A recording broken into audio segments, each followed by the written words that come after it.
C'est parti pour 22 km jusqu'à Santa Marta de Terra. Enfin 22 km ou moins parce que ma cheville gauche fait encore des siennes. Donc je vais voir si je peux continuer.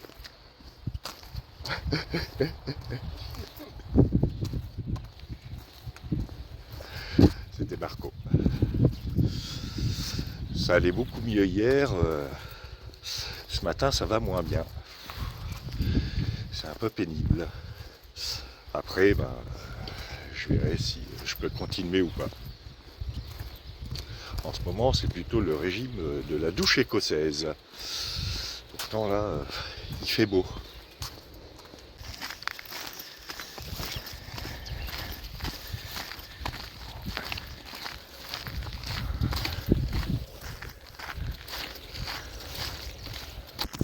Aujourd'hui encore, je ne vais pas beaucoup vous parler parce que j'ai toujours besoin de mes deux bâtons pour marcher correctement. Enfin, correctement. Toujours à une allure d'escargot. Je vais essayer de trouver une pharmacie. Alors aujourd'hui, ça va être difficile, on est lundi. Et il n'y a que des petits villages. Trouver une pharmacie pour trouver une chevillère. Mais je réfléchis aussi au fait de sauter 2 ou 3 étapes pour pouvoir me reposer.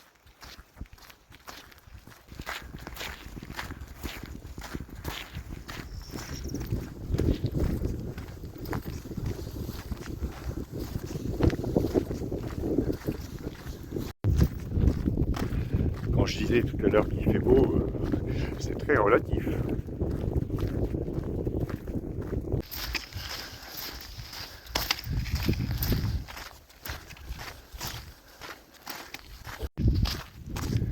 Ce qui est rageant dans tout ça, c'est que j'ai fait des très grosses étapes sans difficulté particulière, malgré le mauvais terrain, et que là, je suis sur une série d'étapes sans beaucoup de dénivelé, pas trop longues, sur des bons chemins de manière générale, et c'est là que ça va pas.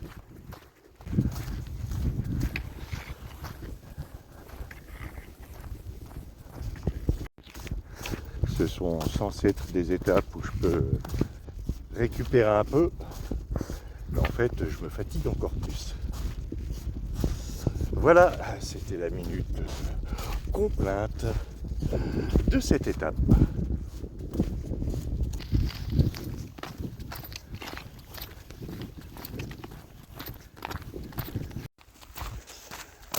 Devant moi là-bas, c'est Marco et Gabriel qui sont au pied d'un petit col qu'on doit passer.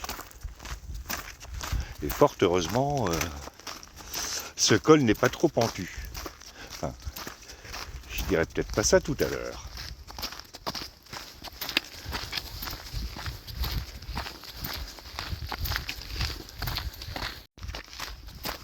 En fait, si, ça a l'air de bien grimper.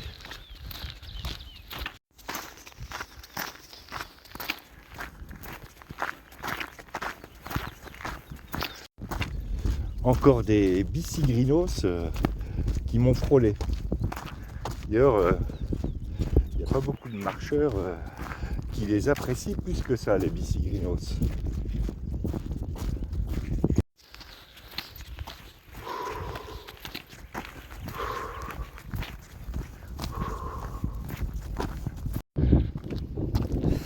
Je crois que je vais m'octroyer une petite pause barre de céréales sur cette borne, bon, même si c'est en plein vent. Ou plutôt sur celle-là parce que c'est plus abrité. Mais de grâce, ne mettez pas de pierre sur les bornes.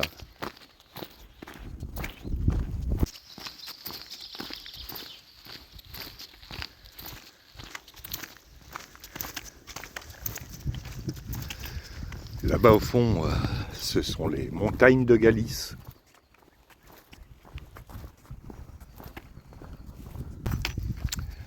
En espérant pouvoir les atteindre. Désolé pour le ton un peu tristouné de cette vidéo, mais je suis un petit peu au mental aujourd'hui aussi.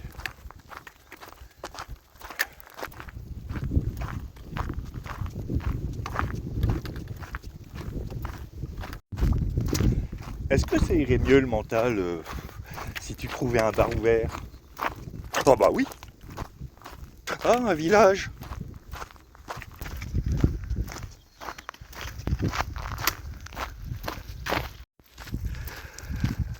Alors là, j'ai le choix entre deux possibilités. À droite vers Bercianos del Camino et tout droit vers Villanueva de las Perras. Les deux itinéraires se rejoignent après, mais sachant qu'à Villanueva de las Perras, je sais de source sûre qu'il y a un bar, quant à savoir s'il va être ouvert, ça c'est autre chose. Que croyez-vous que je vais prendre comme option?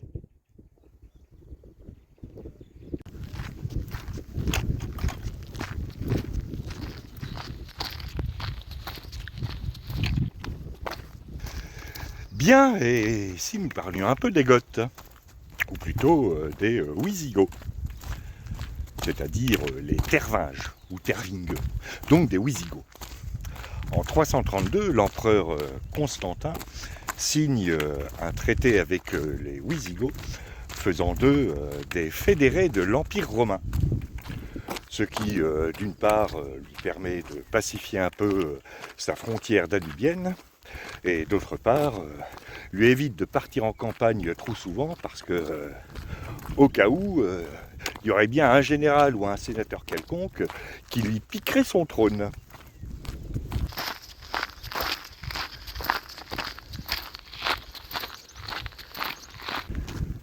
C'est ainsi qu'en 334, les Wisigoths protègent l'Empire romain d'une tentative d'invasion de leurs vieux copains, les Vandales, dans le bassin du Moyen Danube, dans l'actuelle Hongrie.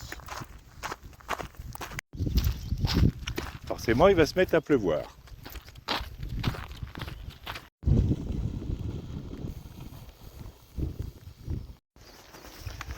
Bon ben, la suite après le village.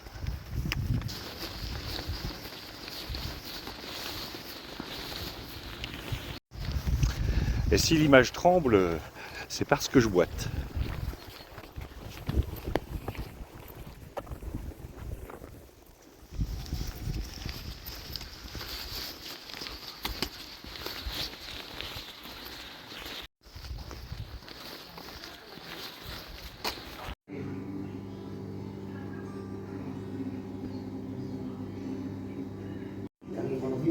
¿Eh?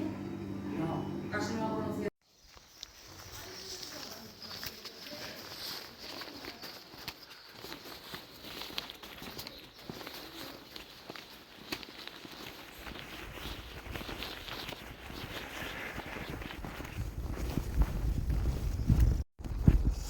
Bien, après ce second petit déjeuner, qui m'a fait du bien et dont j'ai gardé un tiers du sandwich dans le sac parce qu'il était vraiment gros, je le mangerai en arrivant.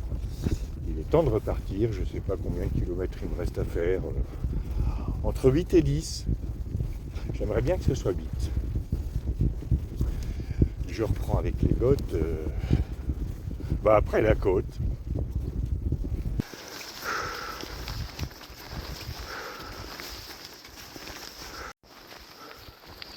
Elle n'a pas de fin cette côte.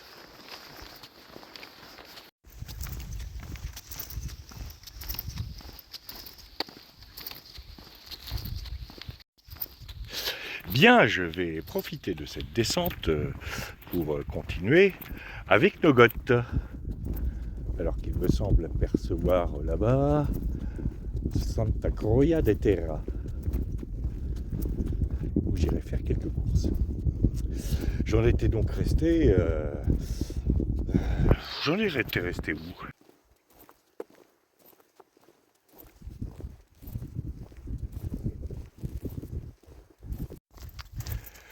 J'en étais donc resté aux Wisigoths qui défendent l'Empire romain, dont ils sont des fédérés. Mais en fait, c'est beaucoup plus à l'est que les choses vont bouger, ce qui aura un impact important sur l'avenir des Wisigoths, des Ostrogoths et autres peuples germaniques. Très loin à l'est, enfin à l'est des Ostrogoths, il y a les Alains.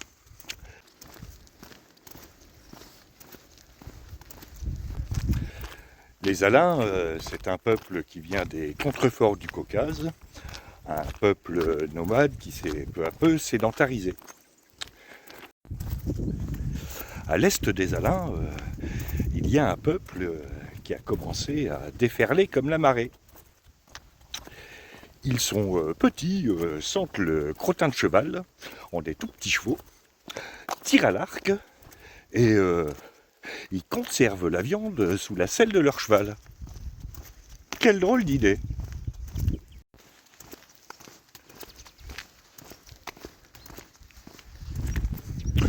Bon, je vous concède volontiers que cette description est quelque peu caricaturale. Mais en tout cas, ce peuple de nomades à cheval déferle sur les Alains. Cette peuplade, ce sont les Huns. Les Huns qui déferlent sous les Alains, distribuant des coups à l'un et à l'autre. Ça c'est fait.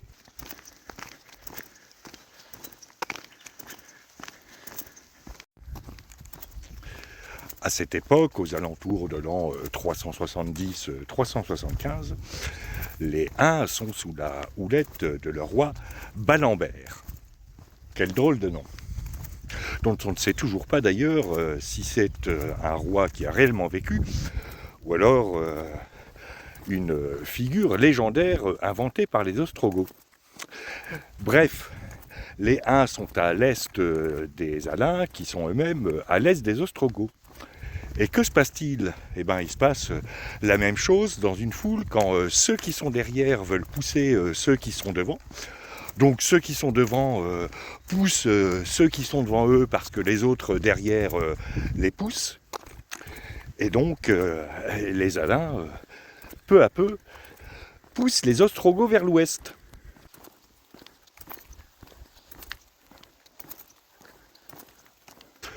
Du coup, les Alains rentrent en conflit avec les Ostrogoths, tout en se faisant taper dessus par les Huns, qui finiront toutefois par les intégrer dans leur confédération unique. Après tout, quand il y en a pour l'un, il y en a pour l'autre. Eh ben, il n'y a pas que dans la cheville que ça va pas.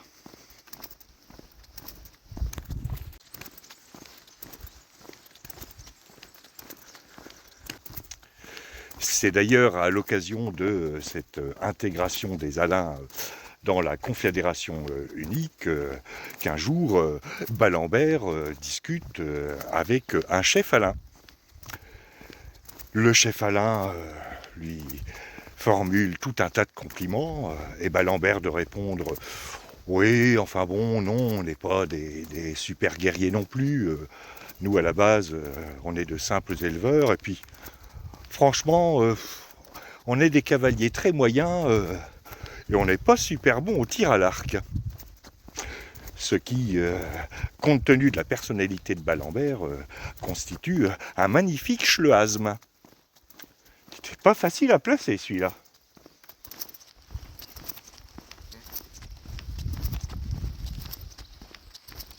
Ah ben elles ont changé de style les maisons des Hobbits. Je préfère le style original avec des portes rondes.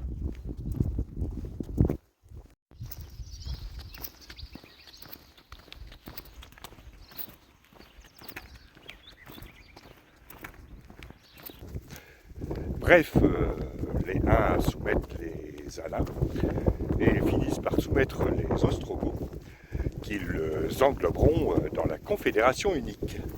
Et tout ce petit monde-là continue vers l'ouest, c'est-à-dire vers le territoire des Wisigoths.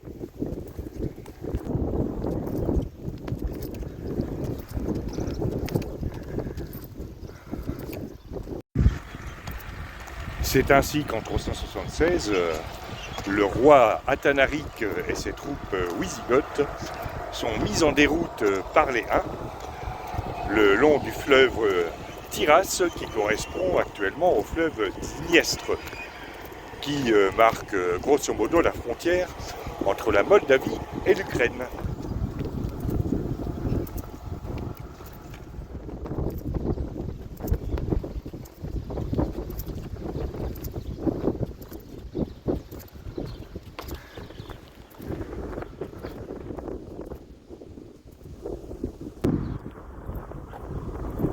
Ils pendent les pèlerins par ici. Faut que je fasse gaffe. Je suis rentré dans le village de Santa Croia de Terra, où normalement il doit y avoir un magasin pour acheter à manger pour ce soir, parce qu'à Santa Marta de Terra, il n'y a que dalle, rien. En plus, l'albergue n'a que 8 places, donc j'espère que j'aurai de quoi dormir à Santa Marta de Terra ce soir. Sinon, j'appelle un taxi, je fais du stop et puis je vais un peu plus loin.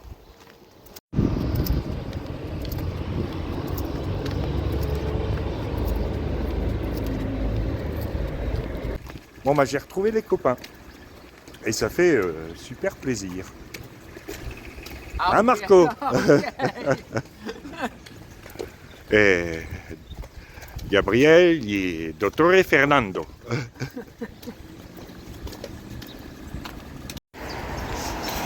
Du coup, la vidéo va être courte parce que je marche beaucoup avec la tête, un peu avec les pieds.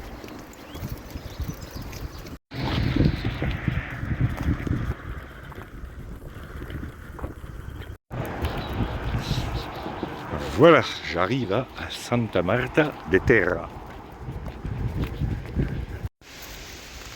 Santa Marta de Terra, où Fernando, mon docteur personnel, va me restrapper la cheville. Et où Gabriel, notre cuisinier personnel, va faire la cuisine ce soir.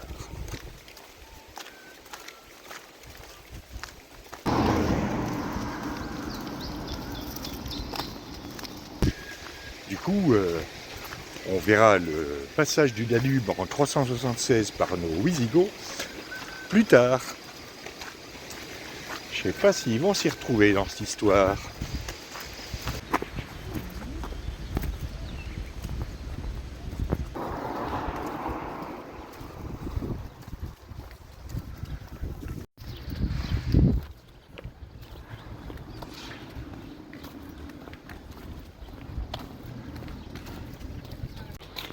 Ils se sont pas un peu plantés dans les plans pour le clocher? Ah, j'arrive à l'auberge.